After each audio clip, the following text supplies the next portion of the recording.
I was throwing a temper tantrum, really, and I did not want to put that out there because I was so afraid of what my peers would think of me in the sciences or in my corporate life.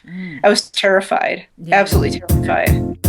You're listening to KAren Swain, teacher of deliberate creation, accentuating the positive, showing you a way to a better life. Accentuating the positive, it's not just fad, it's sanity. Who in their right mind would accentuate anything else?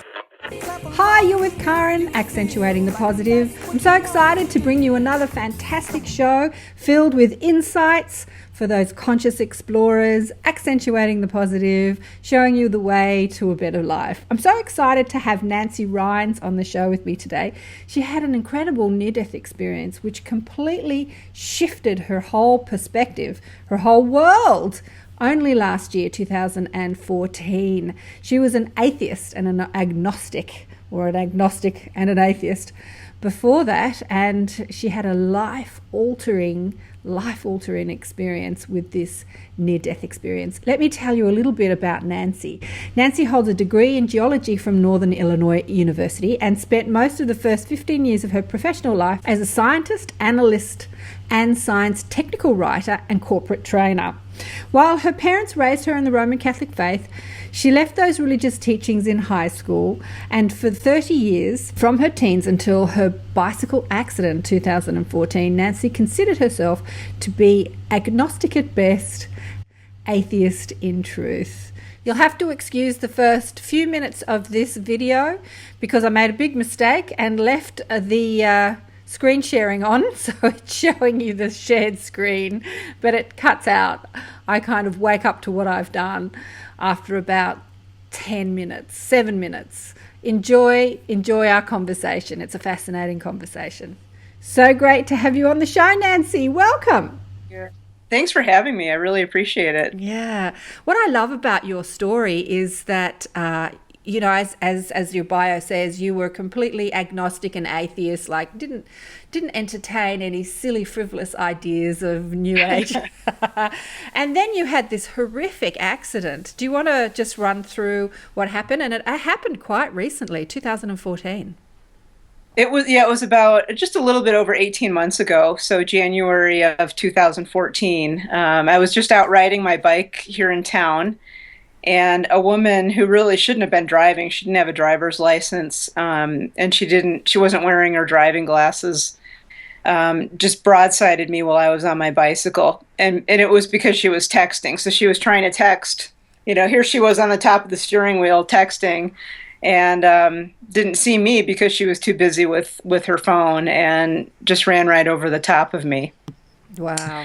Yeah, so I had, during that time, I had one, I guess you would call that an out-of-body experience, where I noticed that my consciousness was split kind of into two. So there was the me that was underneath the car being run over, and then there was a very different consciousness, a very enlightened consciousness, if you will, standing out in front, kind of watching the whole thing unfold. Yeah. So it was very brief, but that was kind of my first little bitty awakening.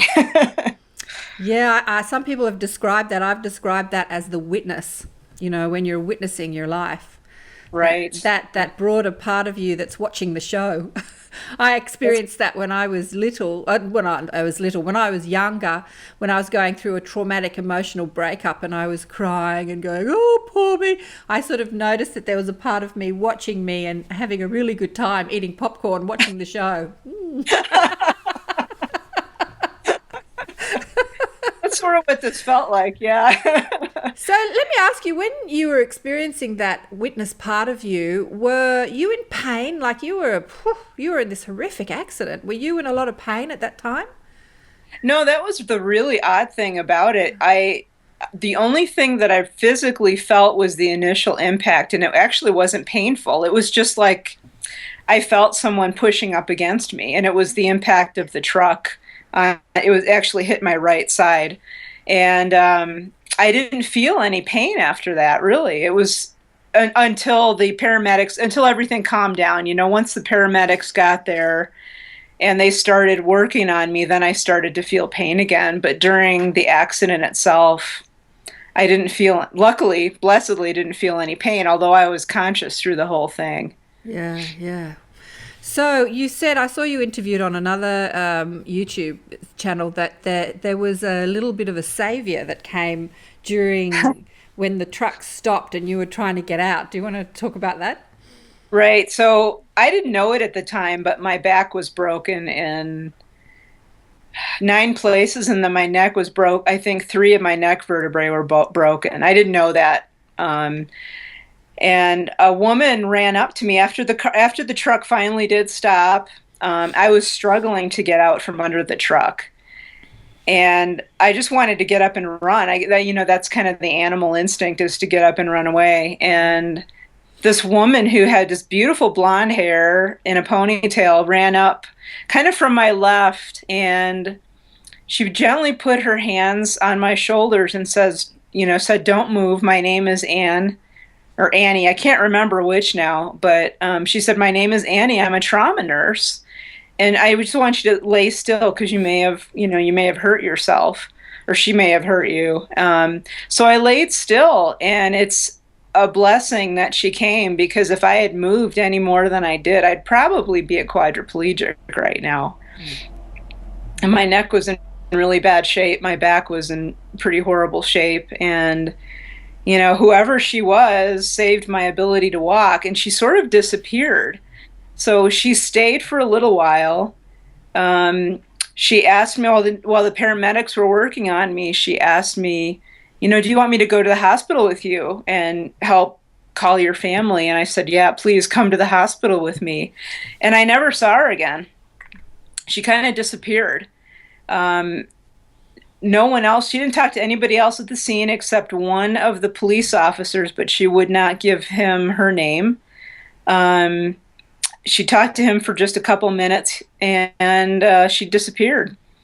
I actually talked to the police officer not too long ago, and he remembers seeing her, but he doesn't really remember the conversation, so he didn't get her name either, so we'd have no idea who this person was.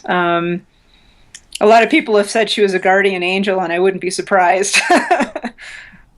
She really was. In some way, whatever way you want to think about it, she was a guardian angel that day for me. Yeah, for sure.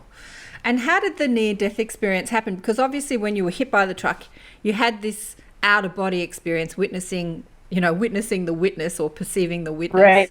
Then what happened? So I was brought to the ER, to the trauma center, which wasn't too far away.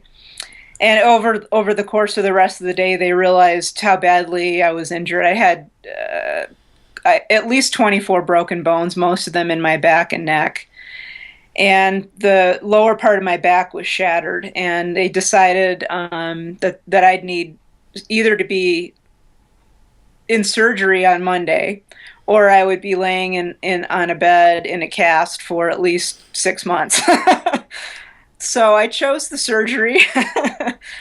And what they ended up doing is they wanted to go in, and I have a bunch of titanium rods in my back now to hold everything together so it doesn't shift around. And it will allow my lower back to heal up as kind of one big bone. But the NDE itself actually happened during surgery. Okay. And it happened, I guess, almost right away. It's what it sounded like. Do you want to walk us through it? Sure. So they brought me into the OR, and I don't know about in Australia, but here in America, for whatever reason, they let you stay completely conscious while they put you into the operating room. So I was conscious and laying in the OR, and they gave me the anesthetic. And I've been in surgery a few times before, and it's been pretty uneventful. Just, I go black, and then it seems like I wake up right away in the recovery room. This time, what happened is apparently I had some kind of an odd, unusual reaction to the anesthetic, and I've had this anesthetic before. So the surgeons were a little baffled by the whole thing. I should have been okay. But my blood pressure basically tanked. I had no blood pressure, no pulse. I didn't technically completely die. I didn't go completely code blue, but I was pretty close to it for a few minutes and really touch and go for a while, while my they were trying to revive my blood pressure and my heart rate. But the only thing that I didn't know this, but the only thing that I noticed was, instead of drifting off into kind of a gray nothingness, I woke up in a really amazing landscape that was just shimmering with energy and a really profound sense of peace and unbelievable love. It was incredible. In fact, it's still, as you can tell, I'm still choked up about it today. It was the most amazing sense of peace and love I think I've ever felt. I mean, you can't feel that here, on Earth. It just doesn't happen here. But I felt completely loved for who I was, even though I got the sense that whoever was the consciousness behind it all wasn't necessarily, happy with some of the choices that I'd made in my life. But I was still completely loved without any hesitation, even though I'd been an atheist, even though I professed to non-belief. It didn't matter. I was home, and I felt like I was at home. It was amazing. Yeah. So that was the start of it. Okay, keep going. I'm listening. We're all listening. Yeah, so it lasted for what felt like months. Yeah. It felt like I was there for months. And I was there for, it felt like I couldn't really get a good sense of the time. It just doesn't exist there like it does here. And so after a while of being there by myself, and I was just like, wow, this is a really cool place to hang out, I was looking around and enjoying the scenery, and then a figure kind of approached me from my right, and it was a female. It seemed like the figure was female, although it was really tough to tell. There was a feminine presence there, and she kind of came up, and I could just feel her giving me this warm, loving embrace of just pure love energy. It was amazing. I can't describe it other than that. She didn't physically embrace me. It was more like this wave of love came out of her. An energetic embrace. Right. Yeah. And she was so welcoming, and I just felt calm completely in her presence. And she wouldn't let me really get a good glimpse of her face the whole time I was there. It was very slightly blurry. But I could see she was a little bit taller than me and had beautiful long brown hair. And she was dressed in these kind of almost silvery gray linen type of drapey clothes that just shimmered. They were beautiful. Kind of radiated energy. But I didn't recognize her as someone that I knew, from my present life. But I got the sense that I knew her somehow. And I was kind of out of it, I guess. I didn't think to ask her who she was. Now, that's a question that I wanted to ask. Like, being an agnostic or an atheist, and then waking up in this experience, did you have a lot of questions? Like, or was it just, did it seem so familiar? That this is what a lot of people say about NDEs, that it's so familiar because it's where we come from. It's where it's where we are before we get here. It's where we go when we leave here. That the questions about, wow, what is this place, don't seem to be that prevalent, because there's just like, oh, I'm home. That's what the sense was, that it felt really familiar, and I was finally at home, and I was relieved to be there. Yeah. It was a real sense of, wow, I don't have to deal with that stuff on Earth anymore, And it felt okay. It felt normal. Yeah. And it felt normal that I didn't know who she was. And it was okay that it was a little mysterious. I didn't need to know her name. Yeah. Because I knew her presence as part of the bigger whole. Yeah.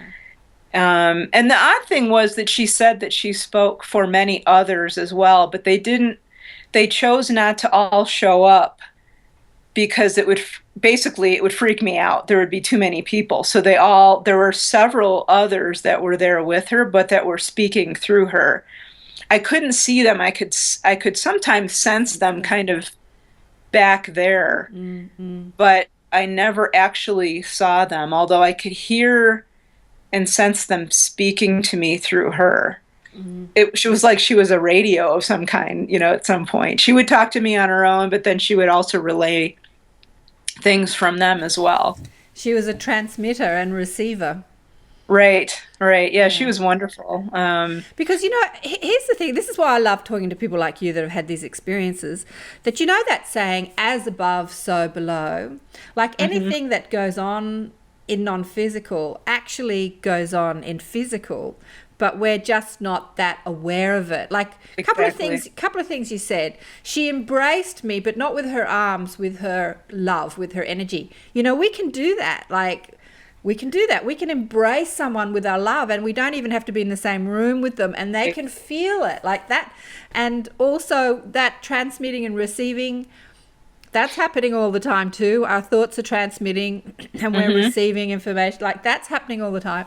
So everything that people experience in that environment, we experience here, but we just don't have a grasp of it. And I think some people are more in tune with that than others. Yeah, here, definitely. Yeah. You might be more than me in some respects, in tune with certain things, but neither of us as much as if we were there. Oh yeah, absolutely. Yeah. Experience. Well, I've got the access to them, but to me, it's like a foggy dream. It's sort of like there's like Vaseline on the glass. It's not clear, whereas your experience was really crystal clear, Yeah, it still is too. It was, people have asked me, well, how do you know it was real? Yeah. And I tell them it was more logical and more intellectual and more feeling more real than anything I've ever experienced here. I mean, she was way smarter than me. And their collective intelligence was way smarter than me. They want to say that is not the truth. That's just a perception that you're holding based on this physical identity. Right. Yeah. They together were smarter than the me that's here on Earth right now. The identity that you're taking on, but you're a part of them. They are you. Yeah, exactly. Yeah. And some of the things that they told me were things that this physical self that I have has completely forgotten, and that was really why they wanted me there. Yeah. And she explained that to me, that she wanted to not only give me some things that would help me in my own life, because I was sort of floundering. I wasn't really unhappy, but I wasn't living my best life either. And I think they seized an opportunity. And maybe it was, like she said, I had agreed to do this, and that was their opportunity to start things in motion.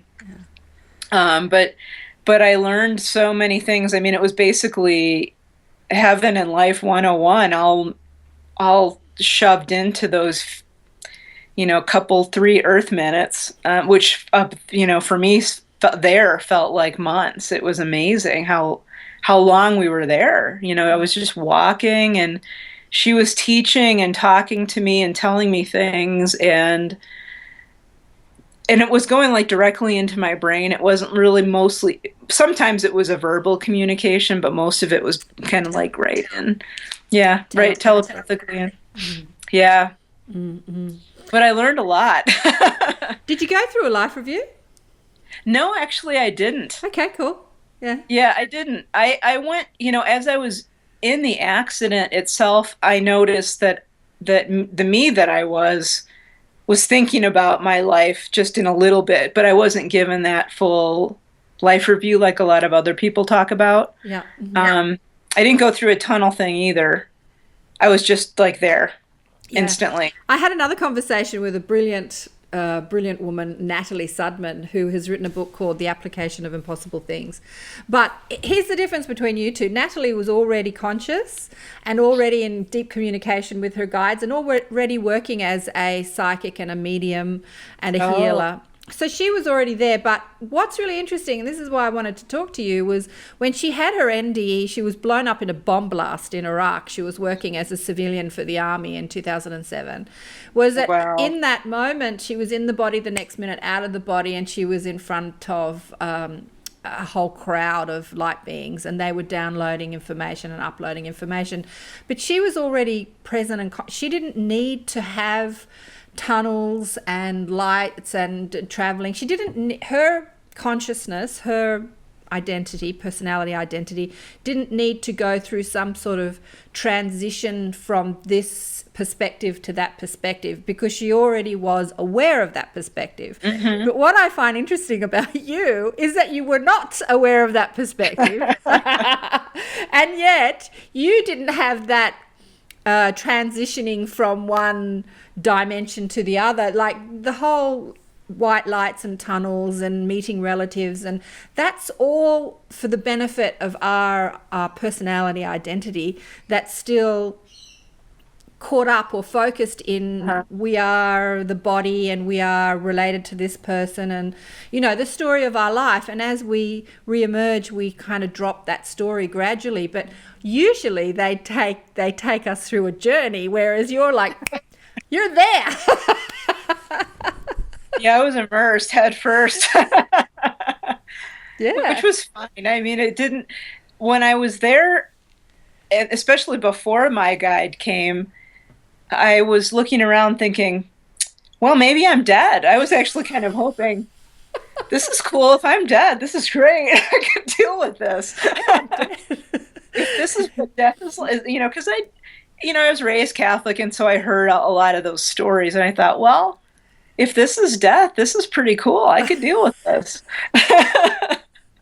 Unfortunately, it wasn't quite, as I explained on the blog, I was, and in the book, too, more thoroughly in the book, I wasn't really quite all the way in that final place. Yeah. It was sort of a transitionary state, if you will. Like an interview room. Right. Let me ask you, when you said, if I'm dead, this is pretty cool, did you have thoughts of missing people? Like a lot of people who have near-death experiences say, oh, I can't stay here because I've got to go back for my family. Or did you have thoughts like that? I did off and on, for my sisters and my daughter, and for some other people, my friends, but it wasn't very strong because there was a sense that I knew everything was going to be okay either way. Yeah. And there is no, here's the other thing that I realized right away is there's no separation. Yeah. Mm-hmm. And I didn't, as a human here, I didn't know that before. Yes. But it was very obvious that there really isn't a there and a here. Yes. It's just all together. Yes. Just different energy states or phases or whatever you want to call it. Frequency.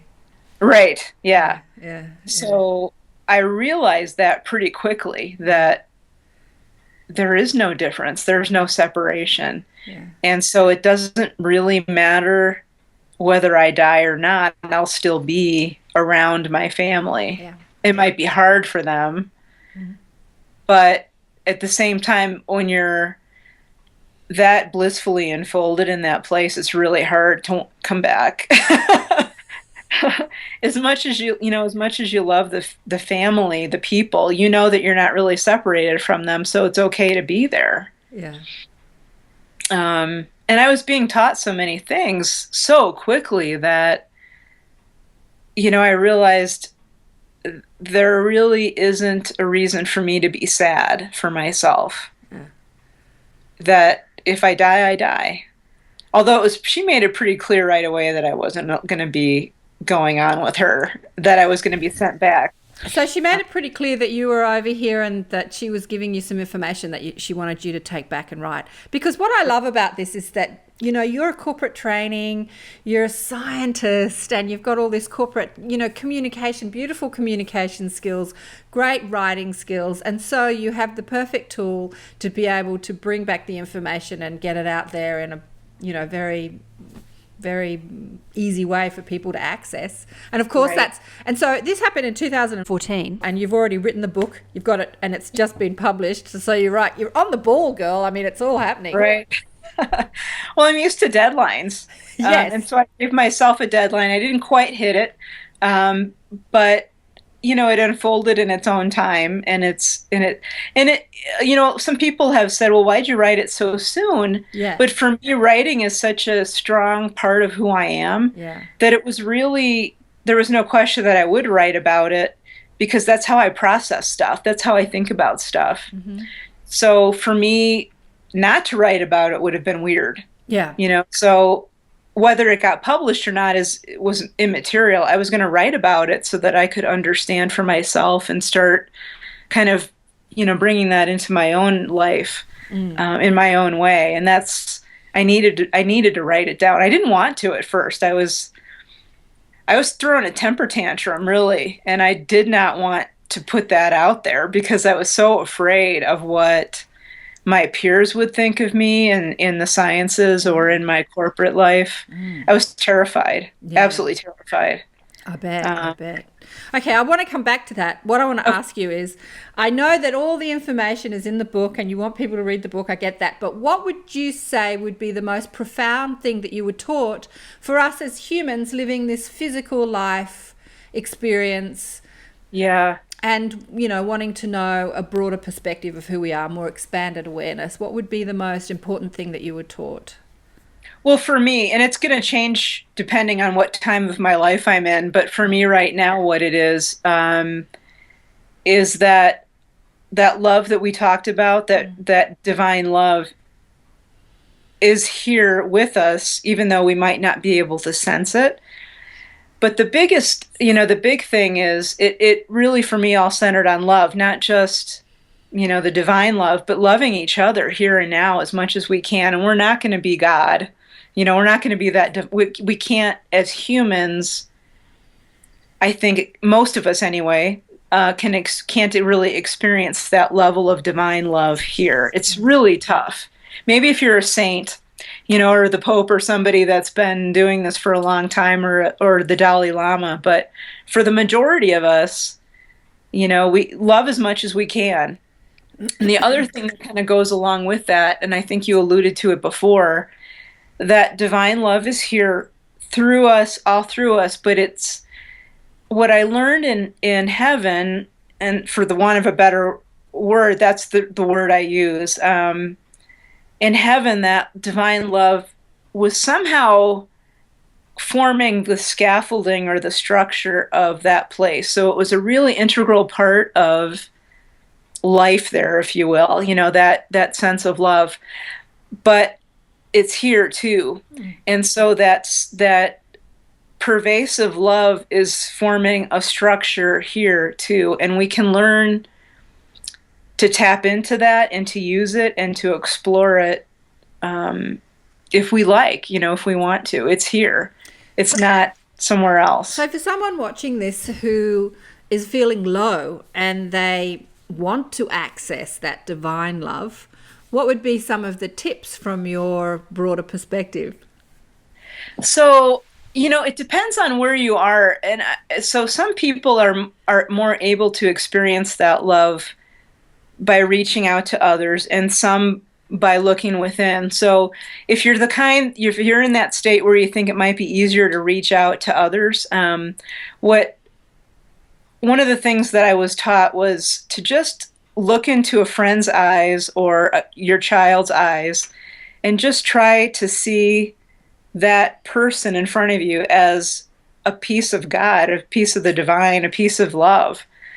It can be hard at first, but, you know, just it works better with kids, I think, or maybe a pet.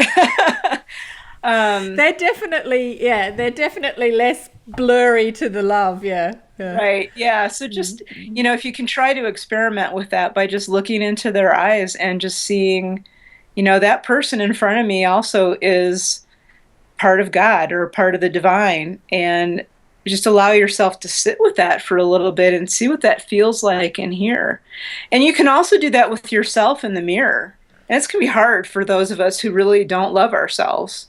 Well, I know you've been an agnostic and atheist for years, but there's been a woman in the spiritual New Age movement called Louise Hay who's been talking about mirror work for years. Look in the mirror and love yourself, and that is hard for most people because they're so critical of themselves. It is. It's very hard. Yeah. And not everybody's going to be able to do that right away. In fact, that's why I said sometimes it's easier to extend that love outward first. Yeah.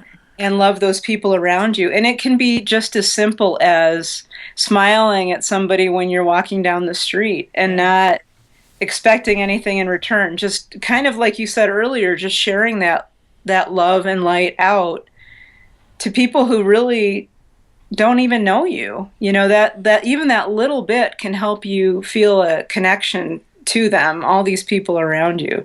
So it doesn't have to be very difficult, and it doesn't have to be a huge deal at first. We try to think of ourselves as, I can never be like the Dalai Lama, or I can't be like Jesus. But, you can at least say hello or, show a smile or a friendly wave to somebody on the street. You don't have to creep them out. Here, I don't want people to creep each other out, but just a friendly smile or hold the door open for someone as they're walking in, just something friendly. New Yorkers would probably freak out because, in a lot of the big cities, we tend to walk with our eyes down and we try not to make eye contact with folks. Chicago was like that, New York, LA, Seattle. A lot of the places that I've visited that are really populated here in America, people just want to shut themselves off. Yeah, but here's the thing about people getting freaked out. If you're genuinely playing with I am love, and I now want to expand that awareness, and so I'm going to be more of that. Like, I'm going to smile at people and love people. And if somebody gets freaked out, that's their drama. That's not your drama.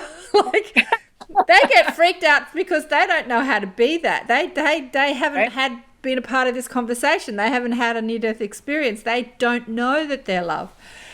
Yeah. So I've been doing this in grocery stores, and it's amazing. I thought at first people would not look on me very kindly, but at first it's funny. You can see the startled reaction on people's faces at first, and then they smile. They're startled at first that somebody recognizes them and smiles, but then they flow into it and they're cool. Then they're right there with you. So yeah, try that and see what happens. Yeah. So the message from beyond, or from broader perspective, I call it broader perspective, is where we are love and we're all connected. Love. Right. Play with that. Play with that. Reach out. Play with that. Yeah. Don't isolate yourself. It's really easy to isolate yourself. Play with, especially those of us who are introverts. So before this, you were an introvert? Yeah, I still am. I still like quiet time, but I reach out a lot more, and I'm a lot more open and talkative than I used to be. Yeah. So that's changed. Yeah. Well, that was one of the questions I was coming on. Like, how's it changed you since you came back, this experience? Yeah, I'm a lot more, while I am a lot more talkative, I'm a lot more extroverted and probably a lot calmer. I don't have any fears really anymore. I'm certainly not afraid to die. Yeah. And that releasing that fear has been really helpful in a lot of other areas as well.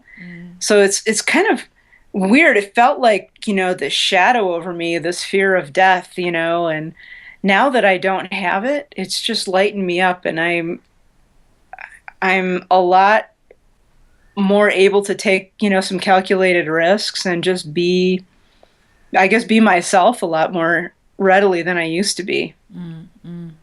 Yeah, it's been really interesting. I still don't go to church probably as much as I should. But my church happens to be going outside. You know, I love being outdoors, and I like connecting with divine energy outside, and that's just where I feel comfortable. Yeah, that's your church.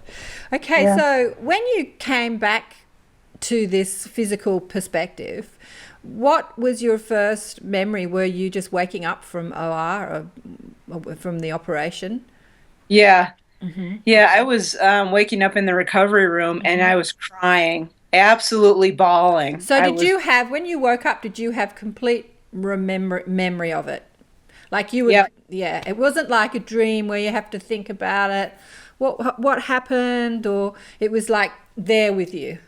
I was right back in my body and confused as to why I was here. Right. And I was looking around for my guide, and I asked, "Where is she? Where is she?" Right. And the doctor, you know, the anesthesiologist is looking at me like I've got 5 heads. And and I'm absolutely crying. I'm just inconsolable. Like, where is she? And I already missed it. It was amazing how quickly I came back and realized, oh my God, it's all gone. That was my first thought, was, oh my God, she's gone. You know, I felt that loss. And then one of my friends came in, to be with me in the recovery room. And I just said, she's gone. I can't believe that, you know, I'm here by myself. Where is she? And I'm just crying. And my friend Angela's looking at me like, what just happened? And I didn't say anything to her because she was a colleague of mine at work. And I still had that fear of, you know, she's a scientist and an engineer. And I thought, oh no, I can't tell this to her. She's going to think I'm nuts. Okay, so that's really one of the biggest things I think that people who experience, Natalie called them big flashy spiritual experiences like NDEs, because you don't actually have to die to have an experience like this. You can have it in meditation, you can have it, I don't know, going through a trauma, or in a good way or a bad way, but you can have these experiences. Hey. And that it completely shifts your perspective, like 180 degrees, and now you believe something that you totally didn't believe in before. How do you insert that into your life, and how do you tell your friends? That was hard. I actually waited. I told my family, I told my sisters, and I told a couple of close friends right away. But then I waited about 3 months, and just to kind of sit with it and see what I felt like doing. My family was very supportive, which was good. See, they were all believers, and I was like the one black sheep, non-believer. Okay. So for them, it was like, oh, you finally woke up. So they were cool with it. But I waited about 3 or 4 months to tell other folks, and I finally just realized I can't hold on to this anymore because it's eaten me alive to try to gloss over this amazing event that happened to me. And I thought, you know, if people don't like it, they can exit from my life if it's really that important to them. And that was a hard realization to come to, because I really was afraid of losing friends over this, and people I'd known for a long time. And it did happen. I did lose a few. But for the most part, the people that were really important to me were also very supportive. Even if they didn't necessarily believe it right away, they knew me well enough to know that I wouldn't be making this stuff up. And I have a couple of friends that are still atheists who are now reconsidering that position because of me, because they said, well, you know, we know you well enough to know that this isn't something you would be just making up. You know, it had to have been very profound. And so they're sort of thinking about that position. And they're very open to it now that somebody like me has said, oh yeah, this is real. Yeah, so in that respect, your atheist views were absolutely perfect. You know, they were perfect for who you became. You weren't messing around with all that religious, spiritual stuff. You were focused in another way, and not, you know, focused in that way. So I'm the opposite. I've always been focused on the spiritual stuff and not focused in the other way. don't Well, have those skills that you have, that writing skills and organizing skills and corporate skills. Yeah. Well, I think it was helpful to not come into it with a preconceived set of ideas. Yes. So I didn't come into it thinking, okay, I need to see Jesus, I need to see, all these people, or, St. Francis or whoever. Yeah. I came into it with kind of a scientist's eye, and I was just absorbing. I just wanted to download as much as I could into my brain and just absorb as much as I could, like a scientist would be during a research trip. It was very much like being, doing field work in geology. I was just, gathering as much data as I could, and, hoping at some point it would make sense. Yeah. Look, when I started waking up, I looked at religion as a child. My parents were not religious. They were social religious, like, they'd go to church for christenings and weddings and funerals, and that was it, really. And we didn't discuss it. So school tried to teach me a bit of religion, and I looked at it from a logical point of view, and I thought, nah, this does not make sense. I'm not having any of it. Just not going to have any of this stuff. And I have to say, I wouldn't have called myself an atheist, but maybe agnostic as a younger person, open to possibility, but not coming at religion from that dogmatic point of view. Right. And when I started reading Deepak Chopra's book, I started, from that scientific perspective, I started to open to the understanding of what God is, and that it's not some being in another dimension, that it's actually the field of all possibility, and we are all that, and that made sense to me. It's like, now I can digest that, that's making some sense to me. So I completely get the whole agnostic atheist point of view. Right. Yeah. Yeah, I think if this God being would have showed up as a being, and like I was taught as a little girl in Roman Catholic Church, this guy with this white, and he happened to be Caucasian, which is always really funky to me, but this white guy sitting, on a cloud with this big white beard, if he would have showed up like that, it wouldn't have made any sense. That it was, like you said, that feeling was really, that's what the divine is. It's that feeling of love and like you said, all possibility, not some guy with a little scepter in his hand passing judgment on people. That's it's so not what I experienced, which is, it's good that it wasn't what I was taught as a kid in religion class. It was completely different. Yeah. Well, it's time to get that message out there, and you're part of the shift, girl. As am I. Good. So, I'm doing my part to spread the love. But let me ask you, so you've come back with your own experience. Did you kind of think, who else has had this? Did you start researching other near-death experiences and reading other people's accounts, or did you just focus on your own account and get that down?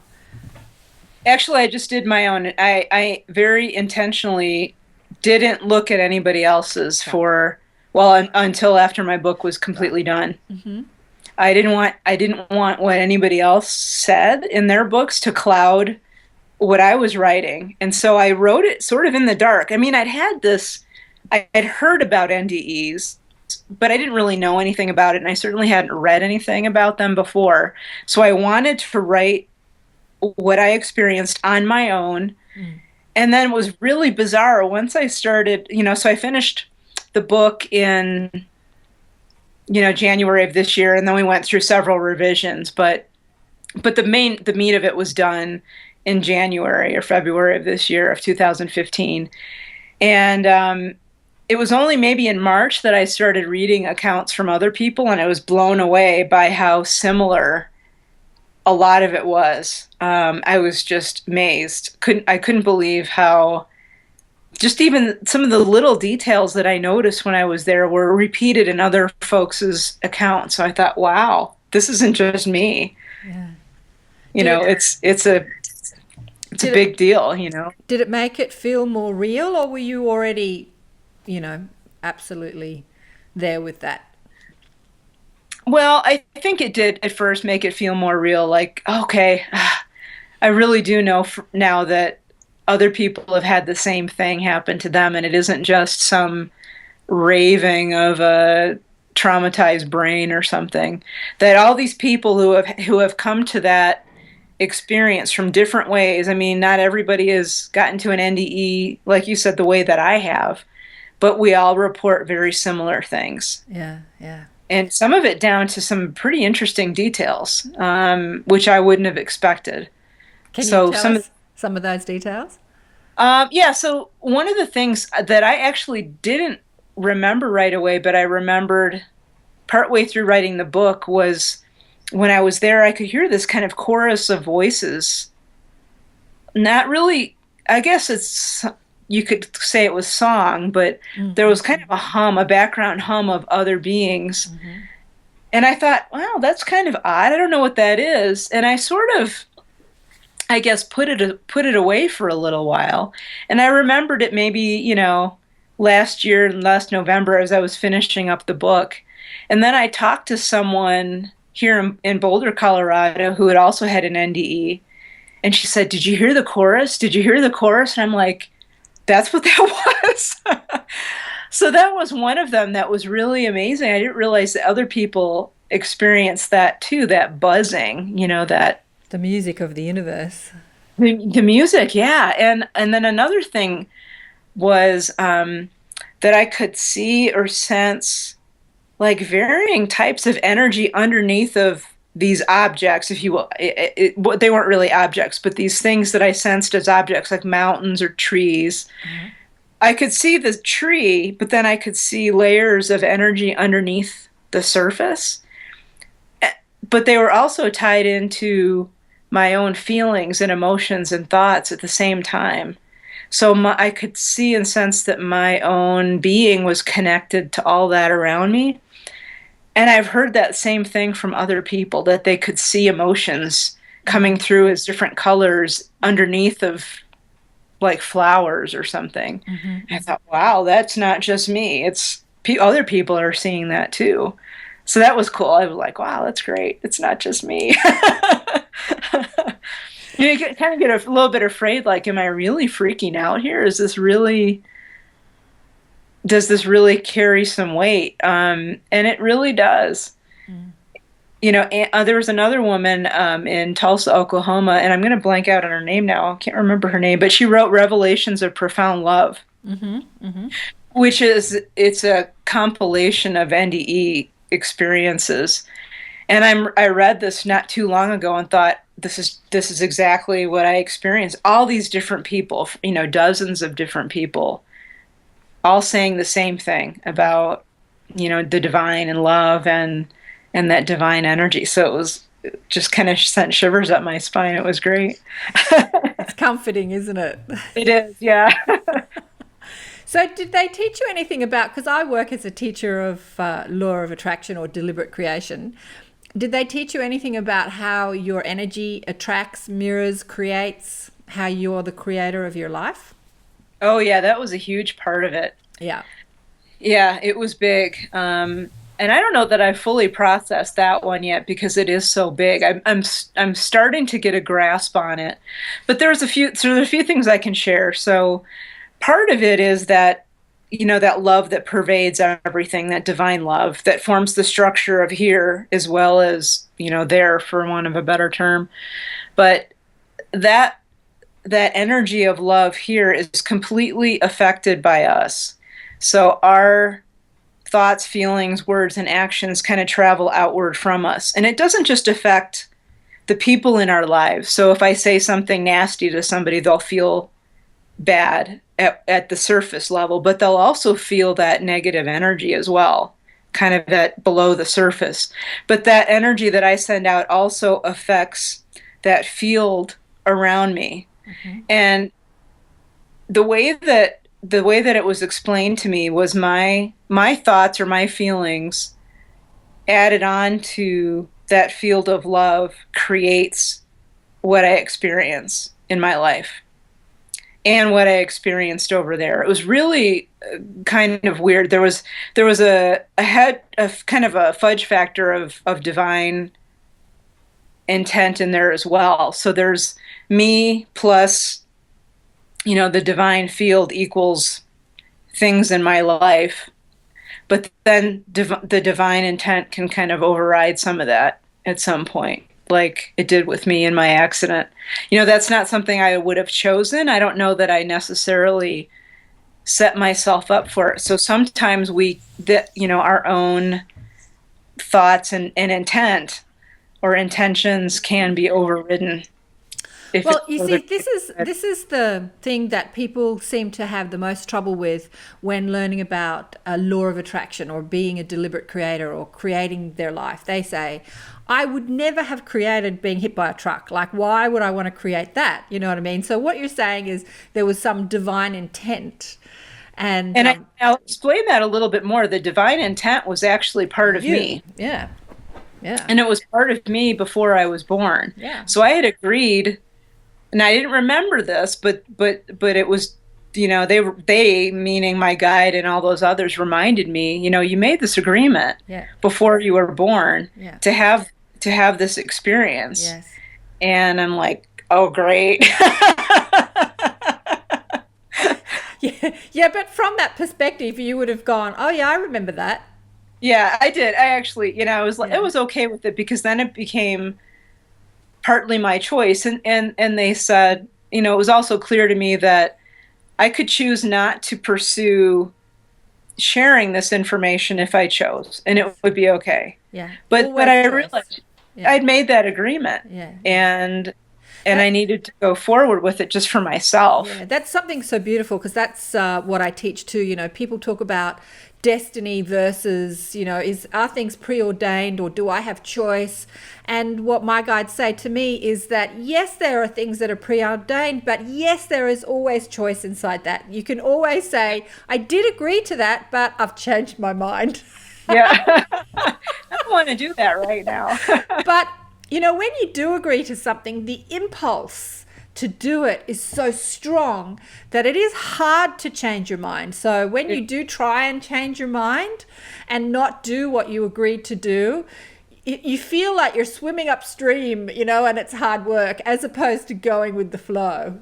Yeah. That's what happened to me last summer, because I put on my brakes. I didn't want to write the book and publish. I wanted to write it for myself, but I didn't want to publish it. Yep. And I was really struggling with that, with going public with it. Yep. And it just, like you said, it felt like I was swimming upstream. And I finally said, oh, geez, I agreed to this. I might as well just do it and see what happens. So I just went with it and decided not to fight it anymore. Yeah. It just felt better to go ahead and, go through with my agreement. Yeah. Yeah.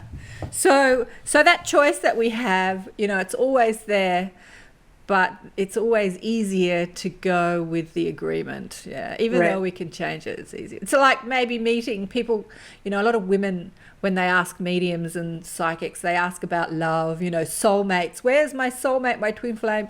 Where's the one I'm meant to be with? I mean, even the one you're meant to be with, even as an agreement as two light beings before they come into a physical perspective saying, yes, we'll be together. Even that's, you can make a decision, change my mind.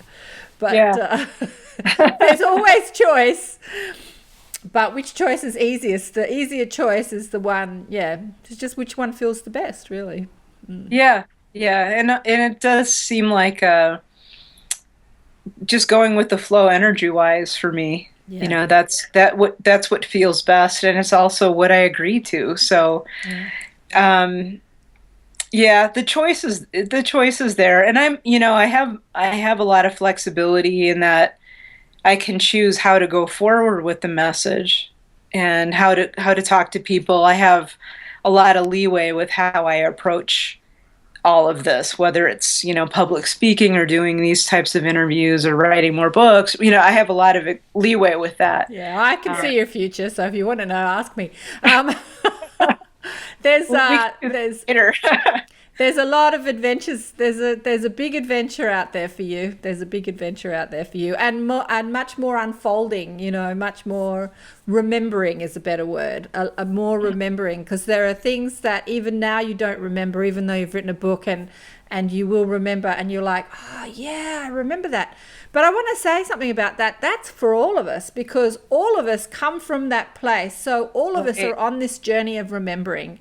You know, you had this like bang, this experience of like massive remembering in one go that you've put into a book. But all of us are on a journey of remembering, and it unfolds sort of as we move on our journey, like, and interesting, when I work doing readings for people, the information that comes through never sounds so profound. I was thinking about this yesterday, because we already know it. And so when you hear it, it's like you've heard it for the first time, but you already know it, and you go, oh, I know that, you know. So it's just like, I call my sessions reminders from home, because it's just reminding you of what you already know, like what your soul already knows. And Right. And we just have to remember. Sometimes it isn't easy. Sometimes it's easier than others, but Sometimes it is, and your ego gets in the way, and my ego's been in the way lately, you know, doubts and fears and all that sort of stuff. They never stop. It doesn't matter how many profound experiences you've had, or how enlightened you are, or, you know, even I've been in this industry for a long time. I work with a lot of amazing healers, and, you know, famous, amazing healers, and they still have their doubts, and their ego gets in the way. And this woman I was speaking to yesterday, we were talking about a very famous healer, and he's got an opportunity to expand his work, but his ego's in the way. He's already out there. He's the superstar healer. He's traveling the world, making lots of money, showing people healing. But he has an opportunity to take it further. But his ego's in the way, because he's already proud, you know, like a rock star sort of ego in the way. So there's, you know, lessons for all of us at any stage, at the beginner and there's always these fabulous rememberings. Yeah, for me initially it was just the doubts. You know, the doubts were really hindering me. Yes. Yeah. But that's kind of gone, you know, kind of taken a back seat. I'm okay with that now. I don't have really any doubts. And I've had to deal with some detractors lately. People, I don't even know. I'm sure everybody has this experience that, you know, people are negative about, you know, what you're talking about, and whatever, you know, they're obviously in a different place than I am, and I know that what I experienced is real, and I know that what I have to say is valuable to some people and not to others, and that's okay. You know, it's fine. Everybody learns from a different person or not, you know. Well, it's not up to me. It takes strength of character to completely shift your point of view, and then be, you know, sort of strong. Look, there's a young girl, lovely young lady that has contacted me, and she's had an NDE, and she hasn't written it down yet. And she's written just an essay that she sent me, but she's not put it in a book or anything. But she was saying that her boyfriend is upset because she seems obsessed with it, and he doesn't want to hear about it, and she doesn't know how. Like, she's having these traumas of having this information and really wanting to talk about it and focus on it because it is so profound, and having this information inside her bursting to get out, and the people around her, or one in particular, is really not interested. Any advice for her? Boy, I had to go through some of that too. I actually lost a close relationship because of this. Okay. He thought it was a dream, and he kept telling me it was just a dream. You know, he was an atheist, and didn't want to hear about it. And I'm in a different place in my life, and I finally realized, I tried to put up with it for a while because I really did love him. Yeah. But it was getting to the point where it was like swimming upstream again. It just felt like too much to deal with, and it was hindering me and him. So he was spending a lot of energy telling me that I was crazy. Yeah. And I was spending a lot of energy trying to deflect that. Yeah. And finally, you know, I said, we need to have a break and think about what we want. And he finally came through and said, you know, I think we probably need to break it off. And I said, yeah, I think you're right. Okay. So the advice I can give is actually I read this in a Wayne Dyer book not too long ago, and it's I think one of his older books, but it really struck home because he said there are people in your life that will be there. Life is like a trolley in some cases, or a streetcar. People might be there the whole ride with you, and there are other people that will be there for the first part of your journey, and then will have to get off. Yeah. But other people will come on and be with you for the rest of the journey, and as painful as it is, sometimes you just have to sit back and think, is this really the best for both of us? Yeah. And if it isn't, open your heart and say, you know what, it might be time for us to think about ending this. Yeah. As painful as it is. And then reach out to people that have had similar experiences. So there might be, I don't know where she lives, but here in the States, there's several near-death organizations, near-death studies organizations across the U.S. that have chapters locally. And that's where I would recommend that she go, if there's one near her, and to talk to people like her and just be immersed in that with people that will be accepting of it as much as you can. It might be an online forum too, if she can't get out and actually meet with, people face to face. But for me, it's been helpful to meet with other NDEers face to face and just to be with somebody who gets it. and it gives you that. But sense. As you said before, when you were on your journey of being agnostic and an atheist and a scientist, and you were happy in that journey, and you didn't want anyone interfering with your perspective, because Right. you were on a trajectory of, this is who I am, this is my identity, this is my life. Don't interfere with your religious, spiritual stuff, please. And you've got to respect that person's on that journey as well. Right. And he, like you, doesn't want to be interfered with, because that perspective is serving him at that time. Right. Yeah. Exactly. And, yeah. And he might wake up, it might take him to transition, to die, to wake up to another perspective, or maybe later. But just to allow people to be where they are and not try Right. and force them to be different. Yeah, it's not my place to tell someone what to believe. Yeah. I can only share what I've learned and experienced. And it was with him. I wished him well, and I realized, we can't change each other. Yeah. It's just not going to work. I was actually okay with him being with him as an agnostic, if that's what he wanted to pursue. But I also said, I can't be attacked. I have to be allowed to be me as well. So there wasn't, you have to allow both people. Yes. Both people have to allow the other to be, like you said, be who they are when they are. Yeah. And yeah, his journey is different than mine. Maybe his rail car went off a different. We were together for a while and just, went off on different tracks, and that's okay. Yeah. It's okay. It's hard. Boy, is it hard. Yeah. It's really tough because you get that attachment, but. Look, change and transition in any form is tough, whether the change and transition is in relationship, or the death of someone you love, or changing jobs, or changing houses. Change and transition in general is hard, and yet it's the only constant. Right. Yeah, nothing stays the same for long. Nothing stays the same, including the wrinkles on your face. But, here's the thing. You just got to get back to that field of love that you were talking about right from the beginning. It's like during that change and transition, whether it's the death of a loved one, or the divorce, or the losing of the job, can I play with the love again? Can I get back to the connection and the love and come back to that perspective inside of this perspective of contrast? Right. Yeah. Yeah, it's sometimes not easy to do. Not easy, but worth it. For me, it was a lot of walks outside. I tend to calm down when I'm outdoors. So, Yes. For me, my perspective comes back to me when I'm outside. So that's what I did a lot of. Yeah. Yeah. But it's okay. I mean, he's on his path, I'm on mine, and that's you just can't. At least for me, I can't tell anybody else what to believe, like I said, and I have to respect the path that he's on, and ask him to respect mine. Yeah. And we did, just in different houses. It's been so beautiful. It's been so beautiful talking with you today, Nancy. I've enjoyed it. Yeah. And, the message that just comes through is you're safe and you're loved. And don't worry. Be happy. Don't worry, be happy. All is well.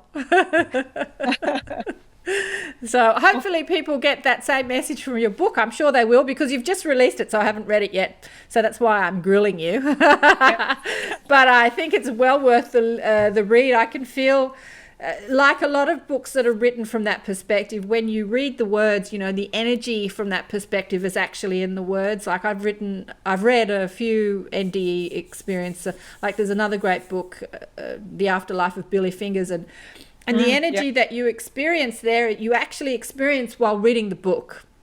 So I'm sure that that's what's happening with your book. In fact, I know, because I can see these things, even though I haven't read the book, but I'm one of those people that can see these things.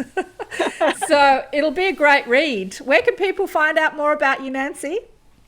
So you can look at my website, and it's nancyrynes.com, NANCYRYNES.com. And that'll take you to the site that you saw earlier. And it has links to order. And you can also look me up on Amazon.com. I have an author page out there as well. And I don't know, the Kindle version of the book is available everywhere. It should be available everywhere now. The paperback, I'm not sure. So if you're having trouble finding it, you can message me through my website, and or on Facebook as well. I have a Facebook page as well. So again, Nancy Rynes. Great, fantastic. Thank you again. Thank you. I appreciate it. And thanks for everybody that's been watching and listening to this. If you want to find out more about conscious creating and how you are the creator of your own reality, go to my website, KarenSwain.com. That's KarenSwain. You'll also see Accentuate the Positive Radio. I've interviewed hundreds of fascinating thought leaders and change makers and conscious explorers over my time. So there's so much to see on the site. You will enjoy it. Thanks again for watching. Bye for now. Bye.